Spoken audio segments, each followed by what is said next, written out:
All right, let's take a look here. Let's end the show. Let's start it over. All right, so this is real weird. I don't know how familiar you guys are with Tempur-Pedic mattresses, but on the very, very top of this logo, do you see that little? You see the little cloud, the top cloud? It's actually very, very close to the Tempur-Pedic logo. That body on there, dude. That's not It looks like person. it's a person laying down with the head over this way, and their body and their feet down there. That's not a well person. I don't know. Yeah, you might. It might be a stretch, but it's. I can see it on the shirt now. You have to see the original like Tempur-Pedic logo if you have to see it. Yeah, I don't have internet here, unfortunately. So let's see if maybe I can pull it up on your phones or something. I don't know. It's like Google it. Yeah, Google the Tempur-Pedic logo and then look at the Total Annihilation logo. It's kind of. Yeah, somebody randomly dropped that in chat. Yeah, someone was talking about it on Pinside, I think. That was pretty funny. No, but then you shared, I can't see it. Yeah, I think, well, so now, sorry guys, everybody. I apologize. But yeah, there's a Tempur-Pedic logo. Yeah. So, it's your next game that, you said that you're making. Is it going to be like a sequel to TNA, or is it going to be a completely new thing? Well, I can't yet say what the actual theme or direction is, but I am working on it now. There is not a whitewood cut at this point. I'm still working in CAD, just playing with some things, but you will recognize it most likely as from the same designer. I can tell you that. So there's things in it that there's things in it that you'll see like you'll be like, oh man, like that must be what Scott did. What's up? Nobody bring up street level logo. Street level. Yeah, let's talk about street level real quick. Yeah, take it to the street. So back in the it was like the early 90s, wasn't it, when Gottlieb put those street level games out, which they call them street level because they didn't put ramps on them. Ramps not really that expensive, but they made simplified games for operators to throw on the street because pinball was starting to suffer. Operators were starting to not earn as much money, right? So they made these games to try to get operators to buy the games at a cheaper cost, get them out there, make them earn their money back, get pinball back rolling again. Didn't really work. Pinball came back, but not because of that. But a lot of people look at TNA, which is super weird, and they say, hey, that's a street level game. And you're like, and the term street level to me, it doesn't necessarily mean no ramps. It means they cost cut the crap out of it to make it as cheap as possible, to get it out there. Not that we didn't do that with TNA, but TNA is a whole nother beast. I mean, that thing has ridiculous amounts of technology. It has a ridiculous amount of coils. It has a ridiculous amount of everything, but I hid everything underneath the playfield. So I wanted all the magic to happen underneath the playfield, out of the viewer's eyes. If you look at the locking mech, if you look underneath that playfield, the locking mech has, each of those drop targets are individually controlled drops. They have 2 coils each, one for resetting, one for knocking down. There's 2 scoops on the game. There are vertical ramps, I guess. Yeah. There's 2 control gates in the back, 3 flippers. There are 5 slingshots in that game. It just doesn't seem like when you actually start talking about it, it's like that. It doesn't seem like there's that much in it because of how it all looks and how everything's hidden. Like the slingshots are hidden underneath the plastics in the core, which there are 3 slingshots in the core, which, we could have probably costed out one of those slingshots and no one would have noticed. We could have probably costed out the scoop that's behind the drop targets and no one would have noticed. But Charlie, this is super interesting. Charlie wanted to keep it as to the original as we could possibly make it.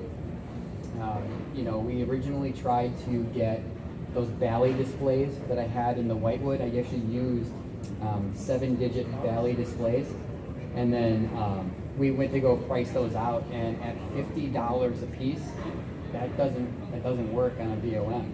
You can't do that. So I went ahead and looked at some open source solutions for LED matrixing. So I created that display panel that you're seeing all the scores on now.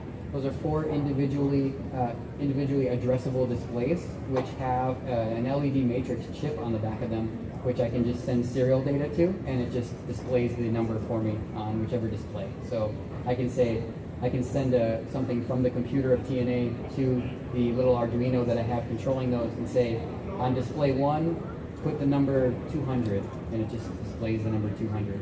There's all sorts of other little functions. I can make them flash. There's like a match thing where the last 2 digits will flash if you match. But that whole display thing right there was, under $75 for us to actually manufacture in quantity. So that's, it's really huge. Big savings over those Valley displays. But other than that, I mean, the game itself was meant to be inexpensive, but we also didn't want to take anything out of it.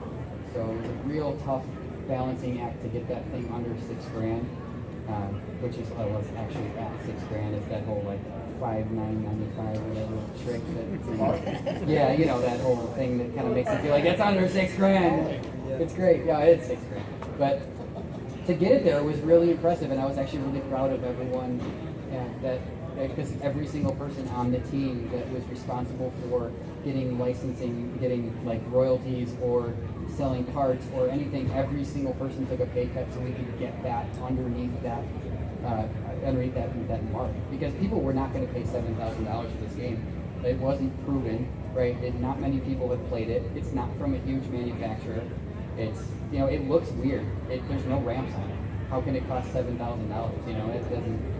It's missing the $25 ramps. It's missing the $25 ramp. It is. It really is. But that adds about $1,000 of perceived value. It really does. It's kind of crazy how that works. I'm not knocking ramps by any means, but there's a lot of perceived value in something with ramps versus something without ramps. Can it be done again? Maybe. I don't know. So we'll see what the future leads on that. Yeah, but without asking about your next game, do you favor the flatter, solid state style playfield layout, or would you rather go to the more traditional, like castle? I love the solid state layouts. So the question was, do I like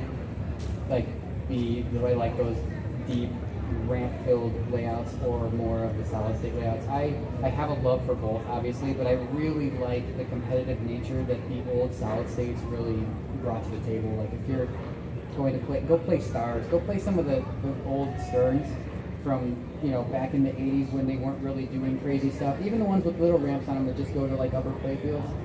Those things are great. Those things will just punish you, and they're so fun to me. I don't want to play pinball for 45 minutes. I just can't. I don't have the attention span to do it. So when I was designing a game, I'm like, hey, I need this. I want the ball times quick. I want the storyline easy to understand. I want you to be able to just like fire at this thing and have it fight you like crazy. So you're constantly in a battle with TNA just because it's just how it was made. It feels kind of like a mixture of that solid state and that new style without the ramps, obviously. How many high school names are there? Secret high school college names are there? I can't reveal that. When are you going to? Yours is in there. I know that, but I want to know all the other ones. I can't tell you that. You just the people have to find them. The people. Okay, so sometimes. So he's asking about what how many of the special things can you type in to the high score table, and it says something funny, There's a few. I'll add more too, but they're for the people to find, Like my buddy Doug, the other day, Doug Manley, who was part of the whole Lion Man thing on that movie poster, and I showed you earlier.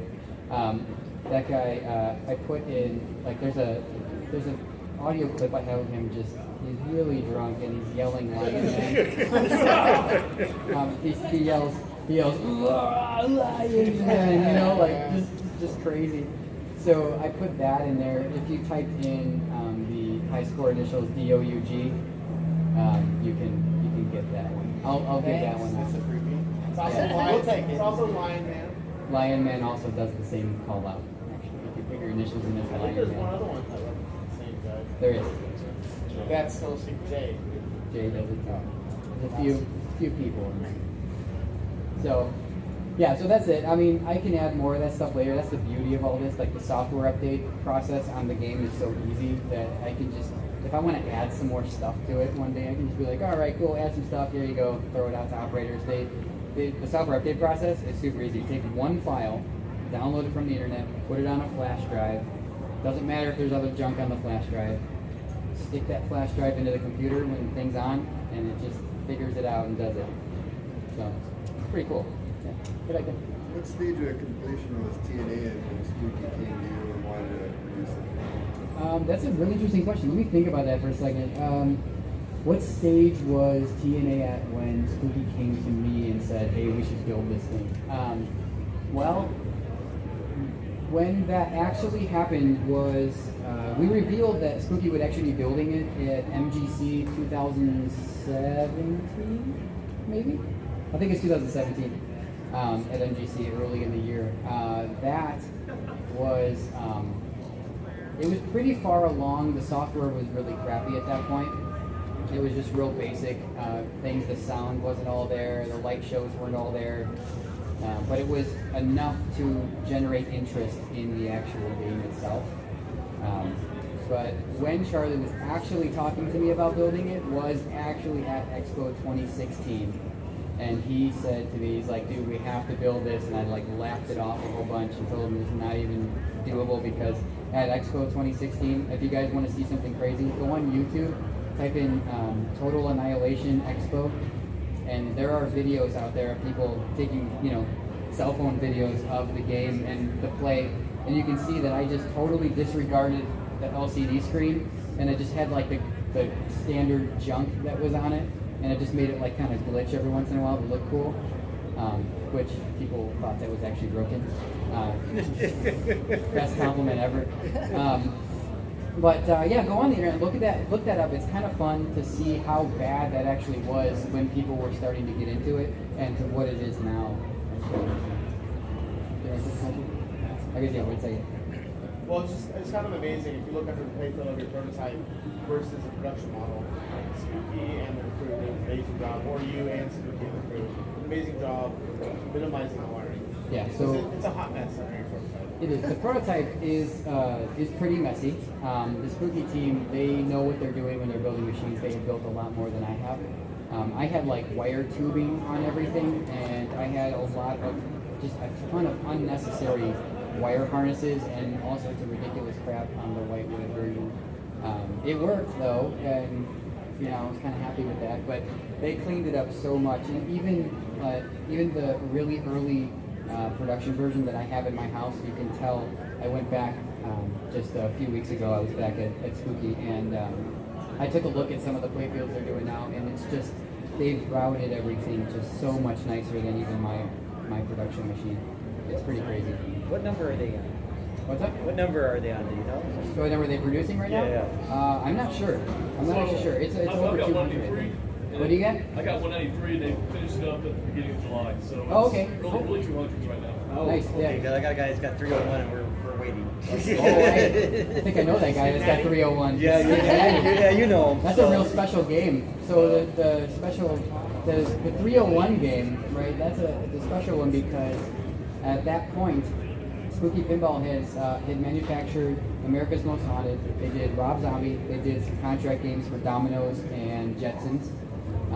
But Rob Zombie was their top seller when they capped it at 300. And the fact that we sold 301 TNAs made it the best-selling Spooky game of all time at that point. So it was something we were super proud of. We're gonna do some fun stuff for that game. Put some things on it and do some, I don't know what exactly they're gonna do to it yet. Ramps. And even if I I think there might be some pushback on that one. yeah, just like, it's got ramps on it. Oh man, that's not gonna happen. That's not gonna happen. Yeah, so it was a big milestone for that, and I know we're throwing a big party when it shows up, so yeah, it'll be good streaming that's for awesome. for it. That's great. I might come up for that maybe. Okay, we'll be looking forward to it's seeing close you by there. my house, I think. I think it's not far. Oh, there he is. He's back there. That's the guy. That's the guy. I was trying not to say your name. I was just gonna show up at his house actually, just unannounced. Your shipping is free. Yeah, the shipping is free. Yeah, exactly. That's kind of funny actually. So anyway, that's kind of that. The next big milestone for TNA though is when it sells 500 units or 501 units, because that's where Alice Cooper is topped at.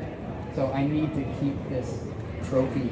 That's why They're you're gonna here. give me. Charlie said he was gonna give me a trophy for best-selling game ever. I haven't seen it yet, because he's like, oh, Alice Cooper, 500 units. I'll buy 501. Well, you gotta get it though. He won't tell you when it is or where it's at. He gets weird about that. All right. So, question? What are your thoughts on visual pinball? Did you ever consider releasing emulation? All right. So this is interesting. I do have information on this. So the question was, what do I think about visual pinball, and what are my thoughts on actually releasing TNA in a digital format for people to play who cannot have a physical machine? I have been in talks with a few people about this already. I am not opposed to this whatsoever, but I do want to wait until the game run is kind of done. They are going to eventually say, okay, we're done, we're going to do a last thing. If you guys want to get in on it, that's it. But I want to make sure all the people who are actually getting physical machines get their machines first, and then we can release that in digital format for other people to enjoy. But yeah, I want to do it. I think it's a really good idea. Will you please write all the music for your next game? I don't even know if I have the time. So what's really cool I can share with my next game though is I've got a team of people helping me. So the question was, he's like, yeah, it wasn't a question, it was more of a, hey, please write the music for us. It was a request. So I've got a team of people helping me on the next one. So I can do the design, I can do as much of the audio as I want, as I feel that I need to. And then, you are awesome. Thank you. But no, it's great because we've got people like David Danesi who can do all this crazy animation and stuff. And those people that you saw on that list, they're super talented. I'm going to use more of them where I can because I don't want to do the software again. The software was a huge thing for me. Was most of the time working on this game was pinball software is not easy. Coming from, I do have a programming background, but programming in a computer is 100% different than programming a computer that's in a pinball machine that is getting feedback from the real world and accepting random events from things. So, yeah. So I think we're just about out of time too. Do you have one last question or anything like that? What do we got? It's 8:30. I went way over. I thought we were supposed to stop at 8. All right, guys. Well, we're gonna call it. Thank you so much. I appreciate it.